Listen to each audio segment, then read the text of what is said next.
All right, guys, welcome back to episode 134 of Bleav in Rams. I'm your host, Jake Ellenbogen. Joining me, as always, is my host, Cameron Lynch, former Rams linebacker, and we're here to get you prepared for another Rams game. Yes, that's right. I know it was upsetting. They lost to Tampa Bay. Well, we got to move on, right? You already talked about the 24-hour rule. I mean, you gotta move on. And that's what we intend to do. Before we can do that, be sure to subscribe, like, comment, review, rate, all of that jazz. Really does help us out. Be sure to follow Cam at Cameron Lynch 50. Be sure to follow me at JK Bogan on Twitter. Cam is also on Instagram. I'm on Instagram as well, so be sure to check us out there. I have an ad read, and then we'll get into it. betonline.ag, our friends over there. Basketball is back, and BetOnline remains your number one source for all your sports betting needs this season. You'll always find the latest odds, team matchup info, player news, and game trends at BetOnline. And as your continued source for all sports wagering information, BetOnline features live betting, free contests, and giveaways all season long. Always the fastest and easiest way to bet all your favorite sports and events, whether that's NFL, NBA, NHL, MMA, tennis, boxing, or even golf.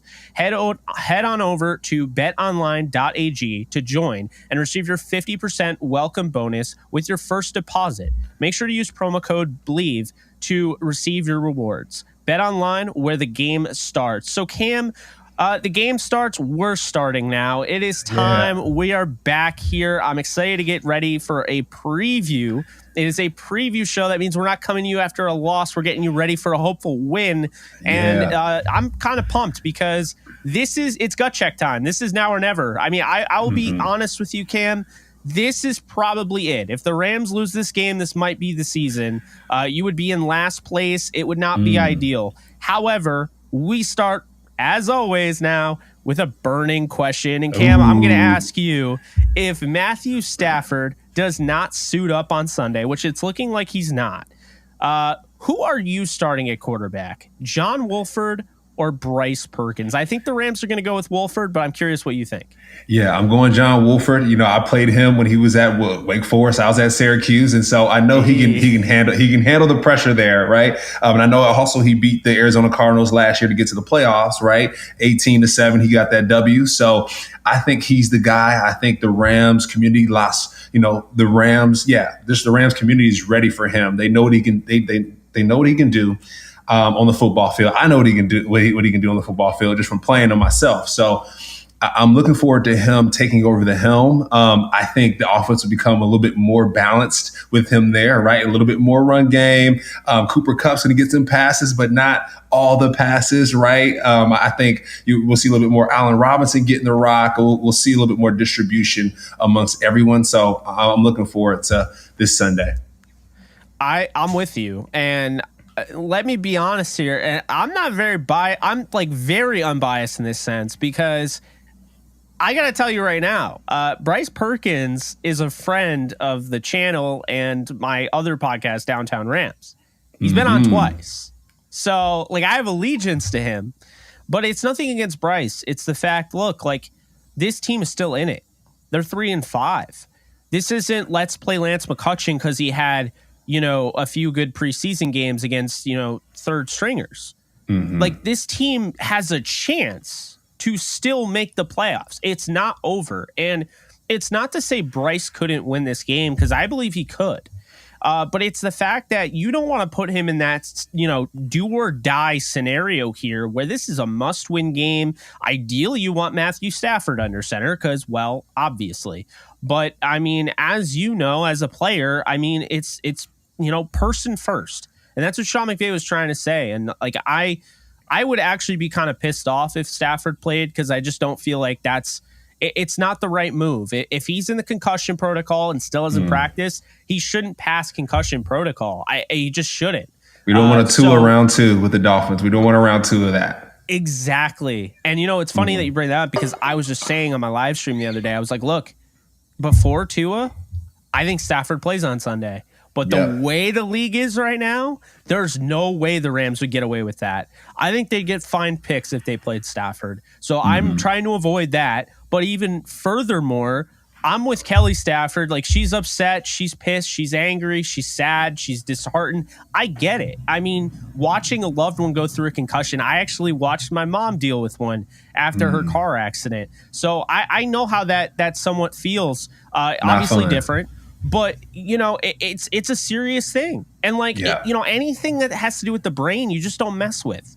So looking at this, talking more football, John Wolford makes the most sense. First off, he played in one regular season game and won it.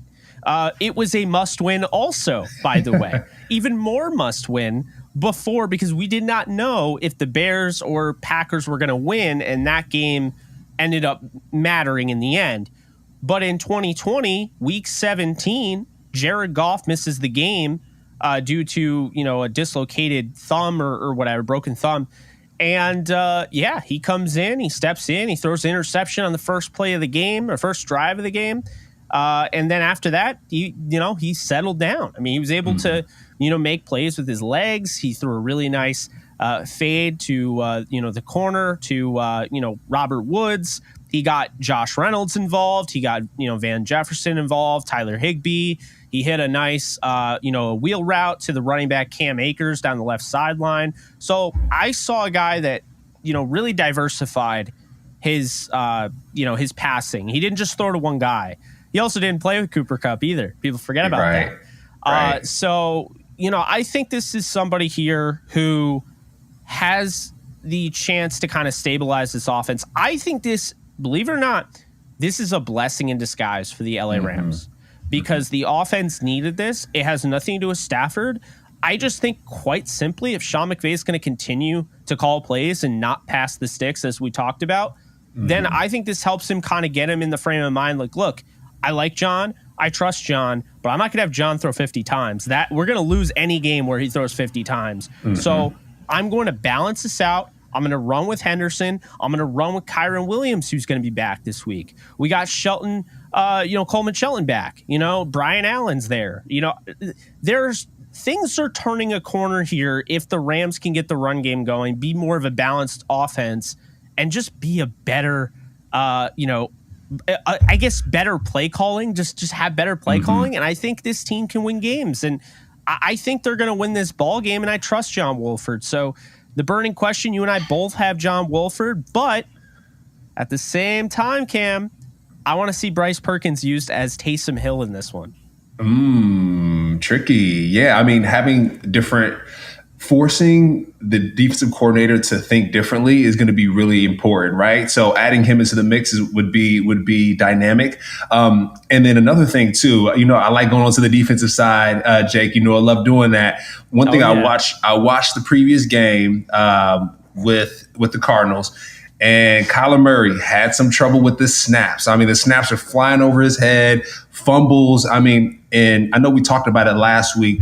For the Rams to be successful, the Rams defense needs to force turnovers and get the football. I know our guy, big play, Bobby Wagner, jumped the line of scrimmage and blocked that field goal last week against the Buccaneers. And so I can see that happening a lot against the Cardinals, right? Where there's a missed snap or Kyler Murray, he's running around, scrambling, holding that ball a little loose, and the Rams defense can come up with it. And I think that's going to be key because D-Hop is back for the Cardinals. So the Rams going to have to do a good job of shutting him down with Jalen Ramsey, who Jalen Ramsey said that's one of his toughest competitors. But getting control of that football is going to be big for the Rams defense. And I know on the Cardinals side, you got Budda Baker. I know they're on Hard Knocks, and the coach is talking about everyone's goal for this game should be to play as hard as Budda Baker. So I know he's going to be a guy flying around on that Cardinals defense. But going back to the Rams defense is going to be important for those guys to get some turnovers and score some points for the offense and help out the new quarterback that's stepping in there. No, I absolutely agree with you. It seems a little unfair to ask more out of the defense at this point, but unfortunately, if you want to win games, you're going to need turnovers. You might need some touchdowns. And funny that you should mention that. The last time the Rams played the Cardinals with John Wolford under center, the Rams got a touchdown. It was Troy Hill, your guy. Yeah, my guy. Troy Hill took one back and helped them out. Troy Hill is somebody that I think is yet to really explode onto the scene this year, and I think it's coming. I mean, we saw the interception, against Josh Allen. He gets hurt. I feel like he's back in game mode now. Like I think we'll see him more comfortable, maybe jump a route or two. Could be in this game. Now, this is the same defense that went up against this offense with Marquise Brown. Now Brown is out. He had 140 yards on 14 catches, and I would call that a win because that was the game plan. The Rams will limit you to those 8-yard catches or 10-yard catches as long as you're not beating us over the top, right? And it worked because the Rams defense was on the field for 81 plays, Cam, in week 3, and they did not allow a single touchdown. Yeah, so big time. I don't know if they're going to do that same approach this time around. They're healthier because it's also worth noting week 3, they played 3 of their top 4 cornerbacks were out. They took Darion Kendrick, who's starting now. They took him off not the practice squad, but they took him off the inactive list. Like, he was healthy scratch the first 2 games of the year. And then the third game, now he's starting. So it was a huge moment there. Or so we thought. But, looking at it, the Rams defense is 13th in the league in DVOA. And I would argue they're better than the DVOA rating. I think they've been everything that you could ask for as far as what they're doing, keeping teams under 20, which is the magic number we talked about.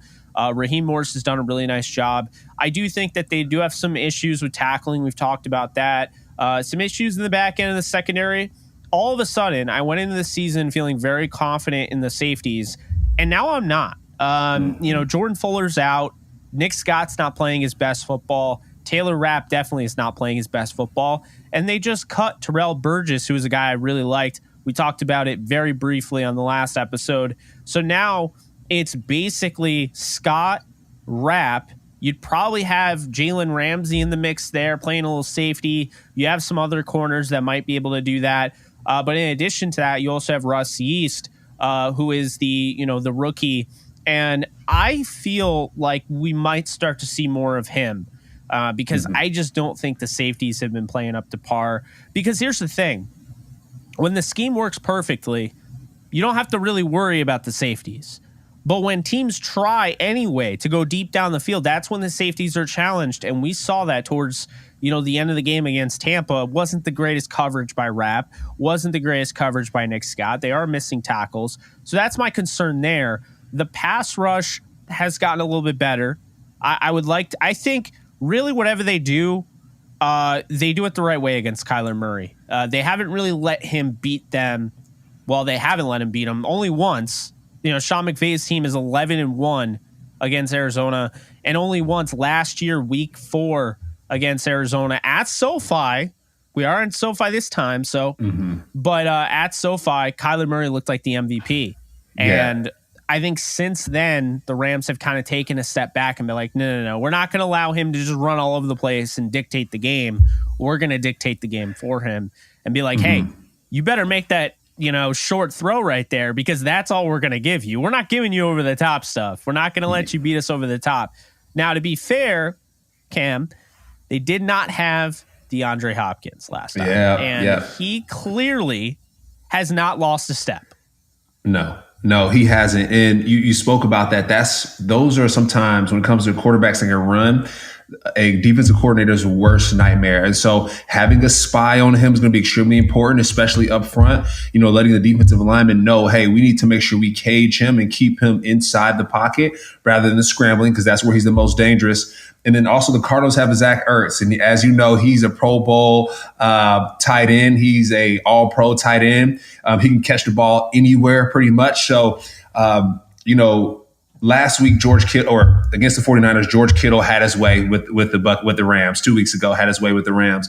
And so catching the ball over the middle, having some routes that, go behind the linebackers. And that's going to be important for the Rams to make sure that they spy Kyler Murray. They keep an eye on Zach Ertz. And then also, too, when it comes to the Cardinals running game, James Conner, that's going to cause some problems as well.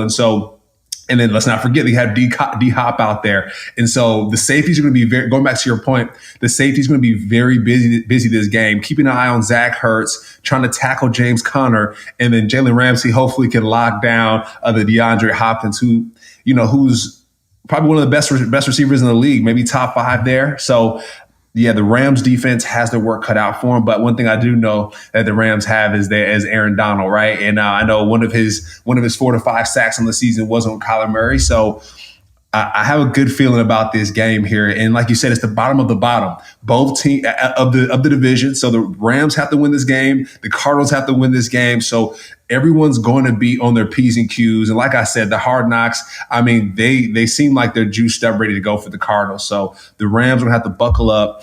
24-hour rules in effect from the Buccaneers game. So wipe that game clean, right? You played the GOAT, Brady. He came back and won the game. Wipe that clean and prepare for the Cardinals, because it's a divisional game. As we always say, Jake, it always counts as 2. Our coaches always tell us the divisional games always count as 2. And so it's going to be a big one.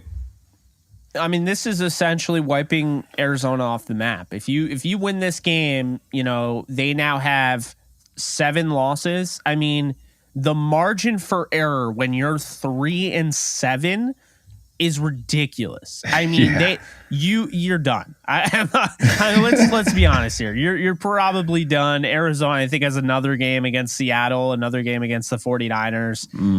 I don't like their chances at all. Is it a Hard Knocks thing? Jake, do you think it's a Hard Knocks thing? Because I've been on Hard Knocks twice, and for the Buccaneers and for the Rams, and it didn't go well. I know Hard Knocks is covering the season for the Cardinals in season, and I don't know if it's like a Hard Knocks curse. They always talk about it, but they're not doing too well, compared to their previous year. So they might be done, like you said. And they're one of those teams because they, like you mentioned, the Rams were on Hard Knocks. They're another team where the Rams and Cardinals were both on Hard Knocks and All or Nothing. So that's kind of Keith Costner, I think, does both of them, produces both of them. He actually came on our show a few years back. But I'll say this. I think that gives them too much credit saying it is a Hard Knocks curse. I don't think that they were that great coming into this year. And I think last year was the product of not being a great football team. They got to play a really, really easy schedule, and I do feel like it's one of those things where you watch the Cardinals every year. They start off kind of decent and then they tail off towards the end. And I mean, Kyler Murray breaks down towards the end of the year. I mean, I really loved the guy coming out of college, but that was my biggest concern is like, will his body withstand the physicality of the NFL and playing at that speed, that level? I mean, sure enough, I don't think we mentioned it. He's limited in practice with a hamstring injury. I feel like every time the Rams play him now, he's limited and he can't run and he can't do what he did in week 4 last year.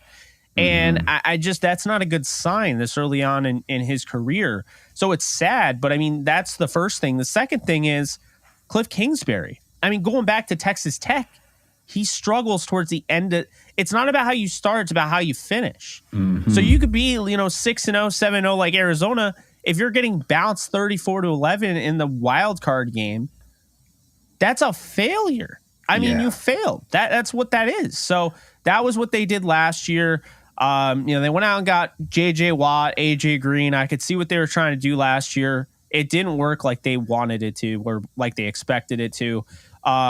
And then this year just has been an absolute disaster. I mean, they went out and they traded for Robbie Anderson. The Rams saw him last time, the Panthers game, where he's screaming at his coach, literally got kicked off the sideline by Steve Wilks.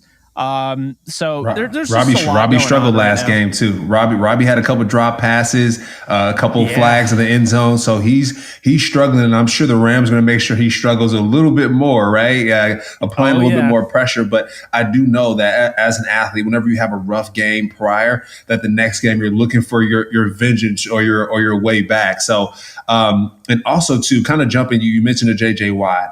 Just watching the Cardinals' most recent game, the defensive line, they were getting after it, right? The Cardinals' defensive line is going to apply some pressure to the Rams. I know the Rams are, Matthew Stafford might not be playing. So whoever's up next, right? We have our prediction, but whoever's up next, just best believe that the Cardinals defensive line, they're going to have their ears pinned back. They're going to be coming after the Rams offensive line as well, who had some struggles in the previous game. So I think that's something to look out for this upcoming game for sure.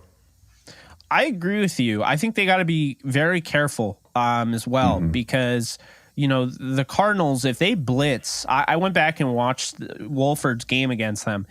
He killed them, man. When they blitzed him and they were playing man coverage, he's now got 30 yards of free grass to run.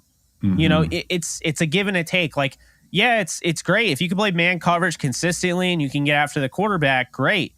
But if the quarterback can get out of that pocket, now you just sent 2 guys.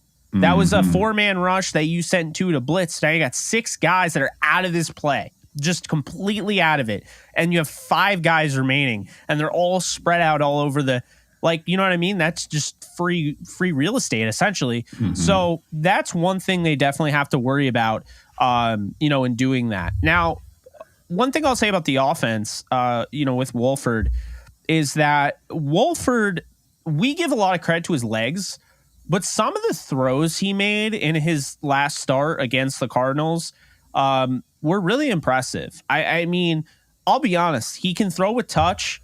I know people look back and they're like, man, he came in and he threw an interception against the Giants. I was at the game. I know. I was so pissed because I was like, man, this guy never gets an opportunity. They haven't run the ball. He's in no passing rhythm whatsoever. Thing that people don't understand is Wolford is a rhythm passer. And you know who definitely knows that? The guy on the other sideline, Gregory Dortch, who he used to throw to. And, fun. But, for real, though, I mean, he is a rhythm passer. And when you have a backup come in to just hand the ball off when you're blowing a team out, there's no stakes in the game. And then you're like, yeah, let's have you go back to pass. And the other team's like, are they really throwing on 1st and 10 up by 30? I'm going to kill this guy. And they go pin their ears back. I mean, you're a defensive player, so I mean, you get you get annoyed, right? You're like, really? Like, they're trying to... Yeah, so the whole running up the score thing. So now John Wolford is dealing with like a 3rd down rush, essentially, on 1st down. And, he throws an interception. Now that's like the people that disagree with him starting keep bringing up. And I'm like, that's not the same thing, okay? If he starts, it's the same thing with PJ Walker. PJ Walker's a different player. When he comes in late into a game and has to take over, it actually works for him. It doesn't work for everybody. But when he starts a game, and believe it or not, going through the preparation, you think he'd be better. But it's not necessarily the case because like baseball with how there's certain pitchers that can get through the first round of batters, but they can't get past the 2nd or the 3rd. That means they're not a starter and they go to the bullpen. In football, there are quarterbacks that can come in on a dime like a backup, but when they are needed to prepare as the backup and be the starter for the week, that's when they're not. And I would point to Taysom Hill. Because this is a guy, he just shows up game time. I would imagine he probably doesn't practice very well because he doesn't start. But he shows up game time and he makes the throws. But if you asked him to prepare as a starter, we've seen him. He's not a great starting quarterback. He's not. It's why he's not starting over Andy Dalton. So I feel like Wolford is not PJ Walker. This is a guy that needs a full week of preparation.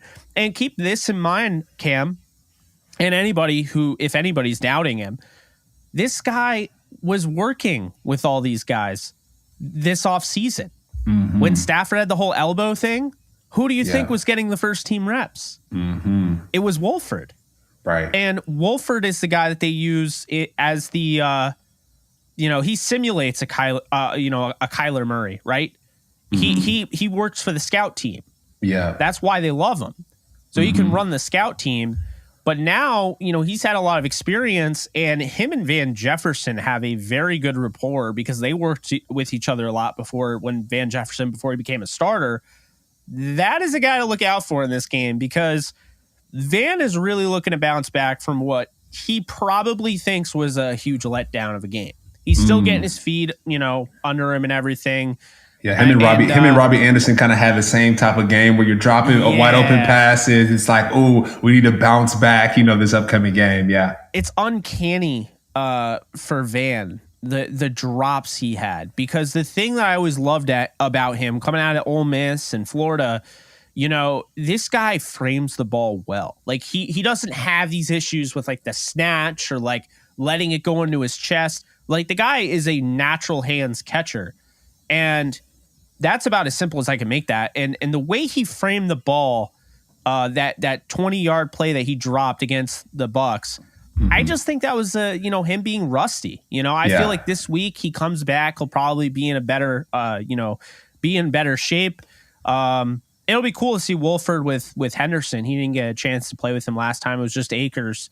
And Akers wasn't bad in that game either. He had the fumble at the goal line, but he was pretty solid. And I want to go back to your point about the backup quarterbacks and having rapport with the receivers, right? Because a lot of times the receivers, they want to get some catches in before practice or maybe after practice, and they don't always go to the starting quarterback. Matthew Stafford or your Tom Brady's like, hey, throw me 100 footballs. They go to the backup. So Wolford and Jefferson probably have some type of rapport that maybe Matthew Stafford doesn't have. I mean, that may be Cooper Kupp and Matthew Stafford. I'll take that back. Cooper Kupp and Matthew Stafford, they have an excellent rapport, right? Oh, but you go to your Allen Robinsons, you go to your Jeffersons, and maybe, the amount of throws that Wolford has those guys outside of a practice, is probably more than your Matthew Stafford. So like you said, you get the ball going with the running game going with Henderson, the offensive line gets some push going with that line of scrimmage, right? That's going to be extremely important. And then Wolford gets the ball out to some of his favorites that he's worked with in the offseason or before or after practices. That's going to be huge. And like you said, him running scout team, he's already getting a lot of these reps in. He knows what's going on. And so, as we talk through this podcast a little bit, I have a little bit more confidence in Wolford than I did when we started. And I think Rams fans should too as well. I agree. And I mean, I don't think we're setting up our listeners for a letdown either. Like, it's not like we're saying Wolford's going to come in and throw 3 touchdowns and go for 375 and 0. That's not his game. That's not his game.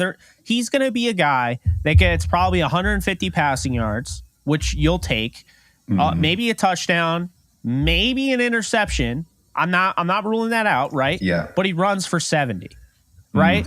So he runs for 70, and then he helps the ground game with, Kyron and Daryl and maybe even Cam. Like, I think that's the type of game where we're probably looking at like a 24-13 ball game. That's probably what we're looking at. And the Rams don't care, because the days of the style points are over. Yeah. I don't think they really ever existed. I mean, it's not college football. And I feel like Sean McVay doesn't really go for style points. Like, he doesn't run up the score like other, coaches tend to do. But in this game especially, it's just survive and advance. Treat this like it's the NCAA tournament. You lose and you're done, right? Survive and advance. You got the Saints next week. You got 2 winnable games to get back to 500. I mean, you got to climb out of this pit that you put yourself in, okay? Once you get out of it, then we can start talking about the playoffs. But right now, the playoffs are imaginary. It doesn't matter that you won the Super Bowl this calendar year. The time is now. They got to get things going. There is no excuse, though.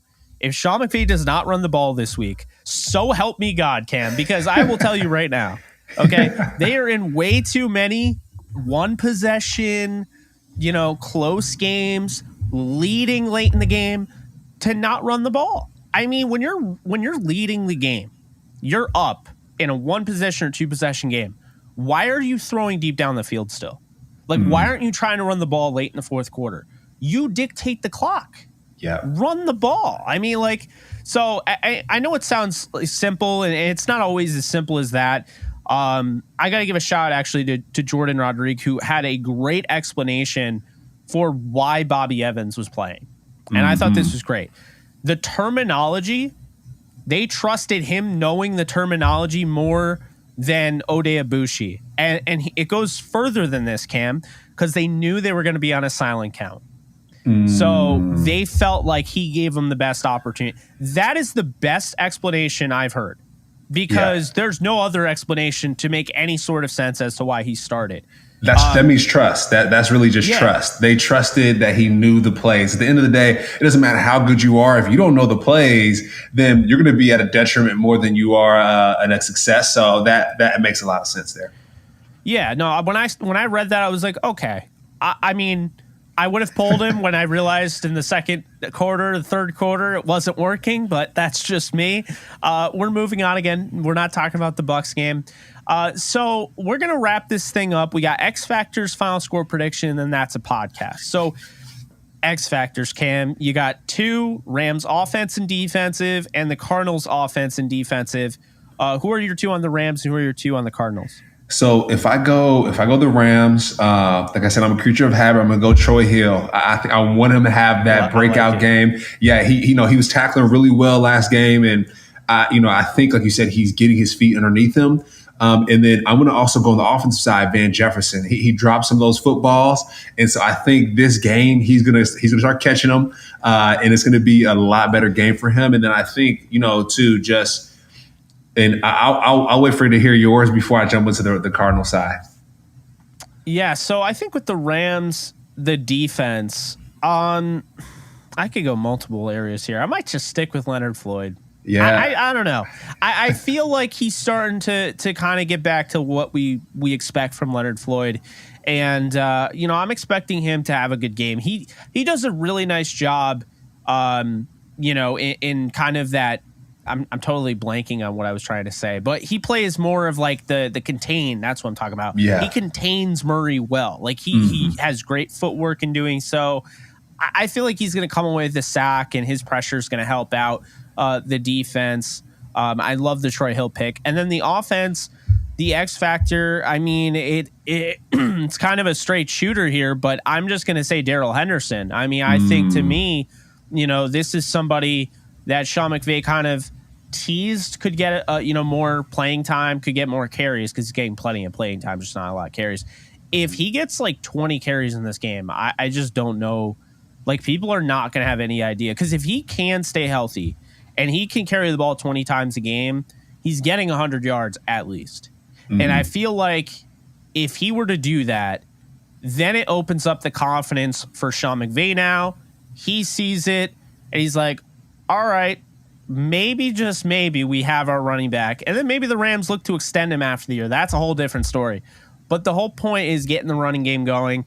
And you're not going to win, you got 9 games left. You literally can't lose more than 3. And 3 is not even a guarantee you make the playoffs. If you lose 4, you have a losing record. So you can't lose more than 3. Typically speaking, based on the way this season's going, you probably don't want to lose more than 2. This is not a game you can lose. And I honestly don't think you can afford to be in last place at any point in the season. I think it's just a really bad, it's just a bad vibe, it's just like, wow, we're really in last. Like, it's over. It's really hard to dig yourself out of that. Yeah, I agree. And, for them to win, they're going to have to stop some of the X factors on the Cardinals. And I'm going to go defensive side. I'm going to go Budda Baker. Like I said, seeing those hard knocks, I mean, the guy is just on fire right now. So Budda Baker will be the X factor for the Cardinals, and the Rams have to watch out for him at every play. And then on the offensive side, Robbie Anderson. He needs to step up, and he knows that. Watching the last game, and I think we talked about it earlier in the podcast, is when players don't do well, they come back for vengeance the next game. And so, similar to Jefferson for the Rams, I think Anderson for the Cardinals is going to step up and be the X factor for the Cardinals because of, like I said, the Zach Ertz, and you got your DeAndre Hopkins and your James Conner. So, the Rams are going to be keyed in on those players, and I think Anderson's going to have a chance to shine. And so that's my X factor for the Cardinals there. So my X factor on the offense is an easy one for me. You said Robbie Anderson. I'm going to stick to receiver. I'm going to go with Rondale Moore. This is a guy, if they figured out how to use him, would be one of the most lethal weapons in the NFL. I don't care that he's 5'7". I know he squatted like 500, 600 pounds. Like, he's a freak. Yeah. I don't know if you saw the video. It was nuts. Wow. But he is incredible talent. And I think we've been waiting for him to kind of find his stride, or rather them figure out how to use him, the second rounder in 2021. I think this could be a game where you go back, you look at Christian McCaffrey on tape, the way they defended Christian McCaffrey in the passing game, just use him like that. Because you have to defend Robbie Anderson's speed over the top. You have to defend DeAndre Hopkins. You have Ertz, like you just mentioned. And like you have guys like Benjamin and James Conner have also given the Rams some fits in the past. So I think his explosive ability is enough to really break open this game if the Rams struggle to tackle in this one. So he's an X factor for me. And on the defensive side, I'm going to say Ben Niemann, kind of an underrated one, not really getting a lot of talk, former Kansas City Chief. He's taken a bigger role here as a linebacker. They've kind of moved Isaiah Simmons back. He's more of like a nickel now. So he's not necessarily playing the linebacker spot, alongside Zaven Collins. So Ben Niemann, I think, is a guy because if you have a weaker link at linebacker, like we saw that last year, I like Troy Reeder, I do, but he was the weaker link of the linebacker room. When you saw Ernest Jones playing the way he was in the Super Bowl, and then you had, Troy Reeder and, Traven Hatley, it was never really solidified the way it is this year with, obviously you have Ernest Jones and now Bobby Wagner. And Ben Niemann doesn't get enough credit. I think he's played pretty solid this year. I think he's an X factor because if he can play well in the run game and not allow Henderson and Kyron Williams and Cam Akers to get to that second level and help in that support as well as in coverage, then I think Arizona, with the players that they have around him, with, like I mentioned, Simmons, you mentioned Budda Baker earlier, obviously. You talk about Marco Wilson. He had a pick on Stafford last year. He's a good player. Jalen Thompson. I mean, the list goes on. They really have a lot of names on their defense. Really, their offense has been abysmal this year, 30th in DVOA, somehow worse than the Rams offense. So the defense, obviously a lot of names, but we haven't seen the production. And this is, Cam, where we start to get into desperate territory where it's put up or shut up time. Arizona's staring, it's the crossroads, right? Or the fork in the road here. It's maybe playoffs, definitely dead season. It's and if you lose this game, you're going to the definitely dead season, because 3-7, that's the dead zone. You don't come back from that until next year when you get another shot and your slate is wiped clean. So that's what I'll say there. Niemann on the defense and Rondale Moore on the offense. But that leads us to the final portion of this podcast, which everyone obviously, hopefully, does not fast forward to the end of to hear. But the final score prediction, which I'm going to give you the floor on this one because I got to mull it a little bit. I'm thinking, but you let me know what you think. Yeah, well, I know if Wolford starts, I know the game's not going to be as high scoring. I think you talked about it, maybe one touchdown on his behalf, maybe a defensive touchdown, or maybe one of the backs gets it through Henderson or Akers. So I'm going to go 17-14 Rams. Right, by a field goal there. I think, as you know, when it comes to crunch time play, games are won by three points or less. And so it's going to be a divisional game. It's, the bottom of the barrel. The Rams and the Cardinals are fighting to move themselves up. And like I said, it's sink or swim. And so the sink or swim is going to be decided by 3 points this game. I'm going to go 17-14 Rams. I'm going to go 24-13 Rams. The last game was 20-12. It was ugly. It was about what you could imagine. But, I feel like, Wolford is going to get in the end zone, whether it's a pass or a run. I think he's going to get in the end zone. I think he's going to light a little bit of a spark, for this offense. And I know there's going to be overreaction Monday where everyone's like, oh, should they sit Stafford? Absolutely not. But I'm hoping that all of the results that come from this, if they're in a good way, it's like an eye-opening moment for Sean McVay. This is like a gift from the football gods. Not saying a concussion's a gift, but what I'm saying is that Wolford is thrust in there, forces you to run the ball more, forces you to balance your offense more. Diversify your weapons, essentially. I don't know. I think I really do believe that if they win this game and they get the offense somewhat going and more of a balanced focus and running the ball, maybe I'm just it's blind hope, but I'm really I'm confident that it will somewhat rattle Sean McVay enough in a good way to be like, all right, what we were doing was not working. We obviously can't trot out Wolford since Stafford is on a 5-year extension and he's our franchise quarterback, but we can run the ball more. We can throw more than to just Cooper Kupp, and Allen Robinson. Hopefully that's what happens. And I think the defense will be able to play off that. So, hopefully Troy Hill comes down with a pick 6. That'd be very nice. The momentum carrying that into the final stretch of the season would definitely not have an issue with that. Exactly. I'm looking forward to it. The key is balance and diversification. That's the key to this game. So hopefully we can see it. Hopefully we can see Henderson running the football, Allen Robinson catching the football, and the defense scoring some touchdowns. That'd be an ideal game for me. Yes, and a Van Jefferson deep bomb right in front of his dad on the sidelines. Exactly. And he'll catch it. Yes, he will. He caught it last year. He'll catch it this year. Yeah. But hey, that is going to do it for us. I think we've prepared you enough for this game. Now go watch it. Just kidding. It's not out yet. But that's going to do it for us. Appreciate you. I'm Jake Ellenbogen. He is Cameron Lynch. And this has been Bleav in Rams. Be sure to like, subscribe, comment, rate, review, all that jazz. And be sure to spread the word that you heard it from Bleav in Rams. Take care, folks, and we'll see you next week.